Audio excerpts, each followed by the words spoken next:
brought to you by Silver Pumps. Top quality और consistent performance के लिए सिर्फ सिल्वर पंप्स नाम याद रखना। बात कब हुई थी आपकी? मम्मी के साथ तो 1 बजे दोपहर को बात हुआ था, 1-1:30 को। हाँ, वो जाते वक्त मेरे को वो ऐसा भी बोले कि तू तेरा ख्याल रखना, अच्छे से जाना। तब मैं ऑफिस जा रहा था।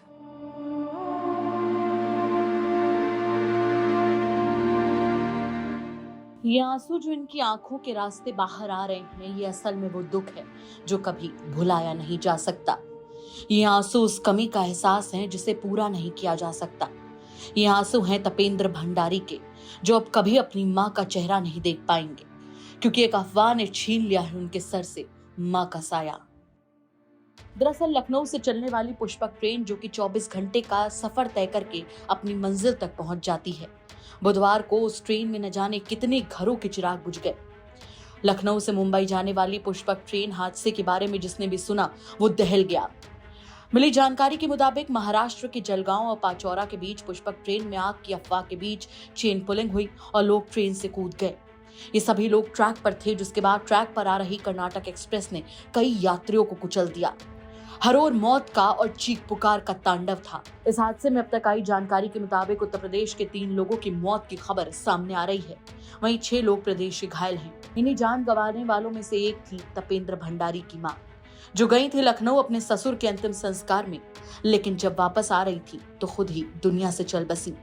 इनके बेटे तपेंद्र समझ नहीं पा रहे हैं कि अभी तो दादा का हाथ सिर से उठा था, अब माँ के बिना कैसे जिएंगे। सुनिए क्या कह रहे हैं तपेंद्र और उनकी पत्नी।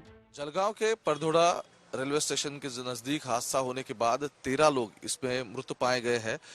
लगभग 37 लोग ऐसे हैं जो अभी भी घायल है। कहीं की प्रकृतियां स्टेबल दिखाई दे रही है, लेकिन ऐसे भी इसमें कई थे जो नेपाल से आए थे, लखनऊ से सीधा बंबई की तरफ ट्रैवल कर रहे थे। उनके कोई रिश्तेदार है जो अब इस दुनिया में नहीं रहे, बात करेंगे उन्हीं से। आप भी नेपाल से आई हो? जी। साथ में ही थे। आप ट्रेन में साथ में थे? साथ में थे हम दोनों। आप दोनों एग्जैक्टली हुआ क्या? वहाँ पे आग लगने की वो हो गई थी, हल्ला हो गई थी, तो वहाँ से भाग रहे थे हम लोग। तो वहाँ से मेरी माँ रॉन्ग साइड से जंप मारी, तो ये उधर से एक ट्रेन आ रहा था, एकदम फास्ट आ रहा था, तो उसका वहाँ पे डेथ हो गया। किसी ने बोला कि आग लगी है वहाँ पे, भागो सब लोग, तो सब लोग भाग रहे थे। तो सबसे पहले आपने शोर सुना आग लगने का? हाँ। और फिर आगे? तो जब मैं नीचे उतरी थी, माँ भी नहीं थी, आग भी नहीं लगी थी, तो नीचे मैंने पटरी के नीचे देखा तो मेरा माँ का बॉडी था। जैसे वहाँ पे बहुत सारे लोगों का आपकी भीड़ सांस? हुआ रहेगा ना, सब जान बचाने के लिए। सब अच्छा, सब लोग नीचे आ भीड़ में वो खुद तो नहीं मारी होगी, लोगों का धक्का लगा होगा ना। जब वहाँ पे थी तो 2 जन का बॉडी था, तो किसी ने पीछे से धक्का दिया होगा एक दूसरे से भागने के इसमें। तो मैं पीछे थी, मैंने नहीं देखा। तो जब आई थी तो मेरी माँ का लाश देखा, और सब लोग ट्रेन से नीचे ही थे, सब लोग, कोई भी ट्रेन पे नहीं थे। ट्रेन में तब कोई था नहीं? तो कोई था नहीं। लगभग कौन कौन से कंपार्टमेंट में, मतलब आप एक कंपार्टमेंट में थी, सिर्फ उसी डिब्बे से लोग नीचे उतरे या फिर अलग भी थे? सब डिब्बे से, सब डिब्बे से लोग नीचे उतरे? सब डिब्बे से नहीं थे, जो जनरल डिब्बा था वहाँ से सब लोग। आपकी सांस है जो अभी? सांस है। तो आप उनकी तरफ भागी और फिर? मैं उनकी तरफ भागी थी, तो मैंने उनको नहीं देखा आगे। सब मेरे को पीछे पीछे धक्का दे रहे थे, मेरे को दरवाजा के आगे तक आने नहीं दे रहे थे। तो मैं ये साइड से गिरी, मेरी माँ ये साइड से गिरी। ओके, तो मतलब 2 तरफ जो दरवाजे हैं ट्रेन के, तो एक डिब्बे के उस तरफ से लोग गए, एक जो बाएं साइड था उस तरफ। सीधा ये साइड से ट्रेन आ रही थी, उस साइड से मेरी माँ गिरी, ये साइड से मैं गिरी। मैंने माँ को देखा ही नहीं, नीचे गिरते हुए मेरी माँ को देखा ही नहीं। देखा ही नहीं आपने? नहीं देखा। आप बम्बई की तरफ ट्रैवल कर रहे थे? लखनऊ से मुंबई जा रहे थे। क्या करती हो आप? काम करते घर का। बम्बई में कहाँ रहते हो आप? हम लोग मुंबई में गोरेगांव में रहते हैं। गोरेगांव में रहते हैं। आप इन्हीं के साथ हैं? जी जी, आपकी माँ गई, ओके। देखो, आप पूरे, मतलब जितना लखनऊ से जब पुष्पक ट्रेन जा रही थी तो पूरे आप ट्रैवल करते समय साथ थी। क्या बातें हुई थी आखिरी आपके साथ, उनके साथ? कुछ नहीं हुआ था, ऐसे बोले कि तू सो रही रे, चाय पी ले।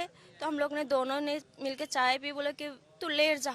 तो मैं लेट रही थी, माँ भी लेट रही थी। अचानक माँ ने बोला कि आग लगी, भाग जा, इतने माँ का आवाज़ आया और माँ 2 बैग लेके भाग गई थी।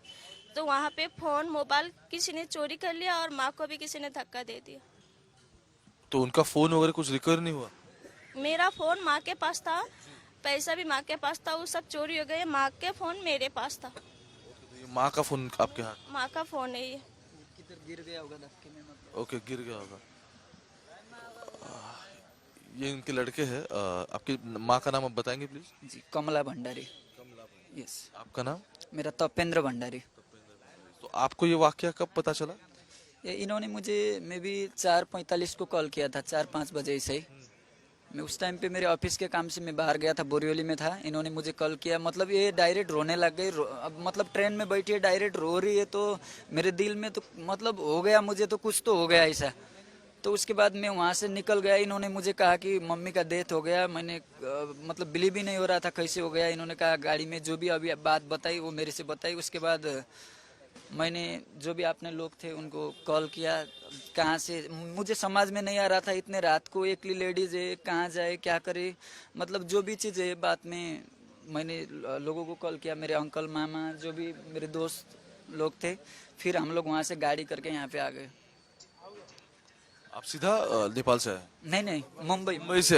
यस, मुंबई से। इन्होंने आपको इत्तला किया इस बारे में? आखिरी बात माँ के साथ बात कब हुई थी आपकी? मम्मी के साथ तो 1 बजे दोपहर को बात हुआ था, 1-1:30 बजे को। क्या कह रही थी माँ? मैंने मम्मी को, मम्मी कहाँ पहुँची आप बोल के कॉल किया। और अभी उन्होंने शायद उस टाइम पे भोपाल कुछ ऐसे कहा था, कहाँ पे भी वो पहुँची थी। तो उन्होंने कहा कि कितने बजे तक मैं दादर पहुँचूंगी, कहाँ पे उतरोगी। मैंने ऐसा कहा तो दादर पे उतरना पड़ेगा। और कितने बजे तक उतर जाओगी? तो शाम को मैंने देखा, देख तू वहाँ पे इंडिकेटर में, मैंने इंडिकेटर पे देखा तो 10 बजे वो दादर पहुँचने वाली थी। वो ऐप पे पता चलता है। हाँ, वो जाते वक्त मेरे को वो ऐसा भी बोली कि तू तेरा ख्याल रखना, अच्छे से जाना, जब मैं ऑफिस जा रहा था। वाकई दिल दहला देते हैं ऐसे हादसे जब लोग खो देते हैं अपनों को एक अफवाह के चलते। महाराष्ट्र जलगांव से यूपी तक के लिए ओमकार वाबले की रिपोर्ट।